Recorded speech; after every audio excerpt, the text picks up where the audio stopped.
So I wake up this morning and I look at my phone and some of my chats from my Devy leagues, my college football fantasy leagues are blowing up and they're talking about CJ Stroud and how he hasn't declared yet. And I'm like, okay, yeah, he hasn't declared yet. But I just move on with my day. And then I get on Twitter and I see that he's trending. And a lot of people are talking about that there. I try to find some headlines or whatever to see why this is trending. Why are people talking about this? I get it's kind of late, but giving him some time, I guess.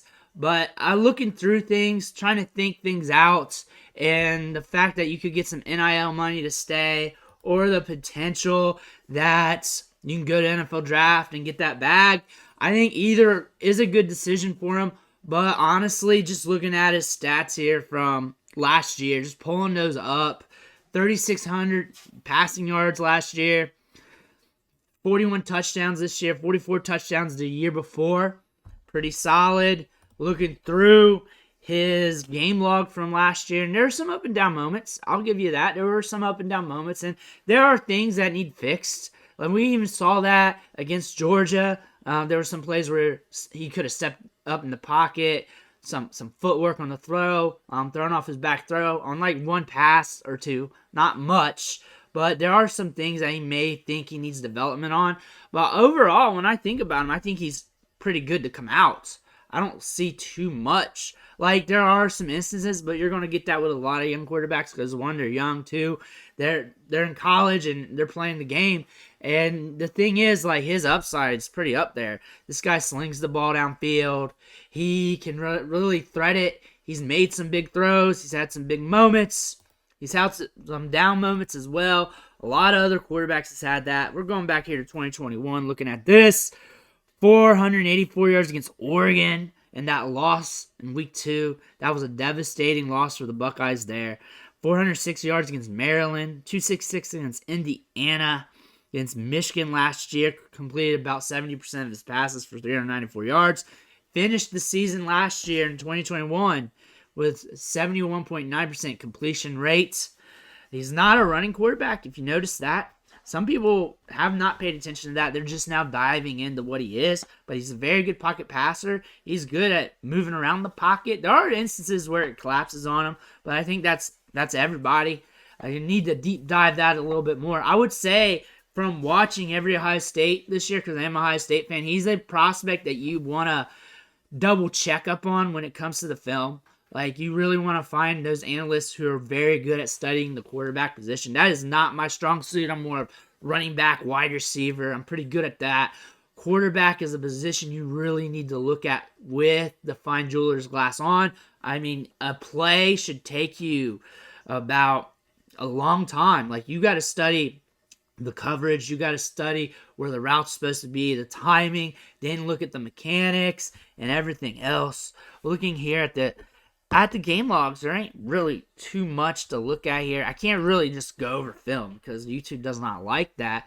But honestly, thinking about CJ Stroud and him coming out, I really think that it's all right for him to do so. If I'm thinking in his head, I would think I'm just weighing out my options. Nowadays, with the NIL money, you kind of have more options. So the smart thing to do is really think things up. And maybe they're just waiting to get the right highlight package, getting everything together for the promotional package for him to come out.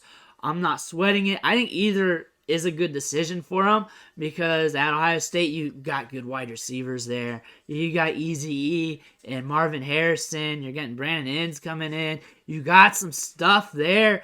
Maybe you want to be the 101. Maybe you want to be the QB1 in your draft and you want to be locked and loaded on it. Maybe he's that competitive.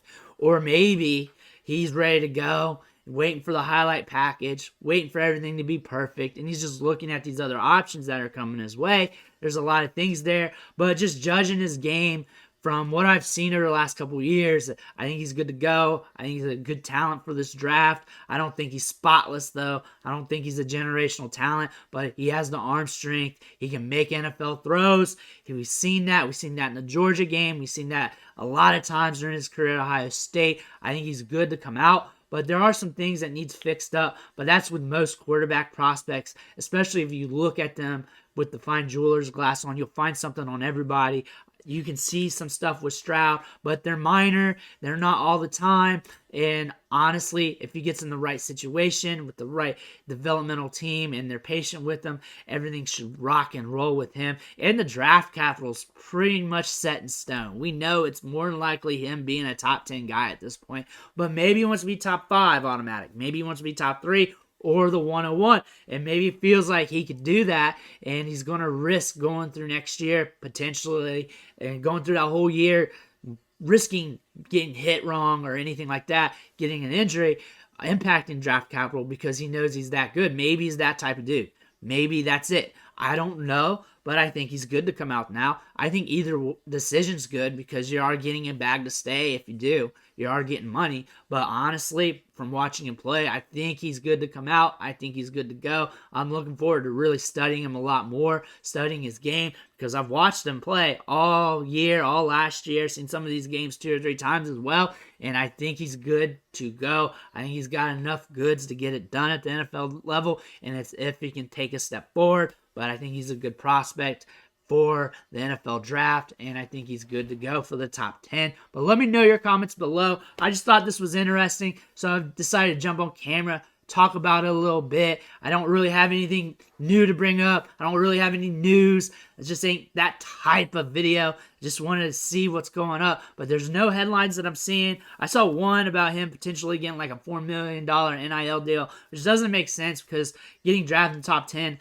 better than that, which doesn't make sense to me. So I don't know, and it wasn't from an official place from what I saw. And I scrolled Twitter, I scrolled my other social media platforms. I wasn't seeing anything, but I was seeing a lot of chatter about it. So I'm not for sure, but I figured I'd break down the video. If you have anything, drop that link in the comment section below. It'll help me and everybody else out because we're trying to figure out what's going on. But I want to thank you guys for watching, and I'll catch you guys on the next video.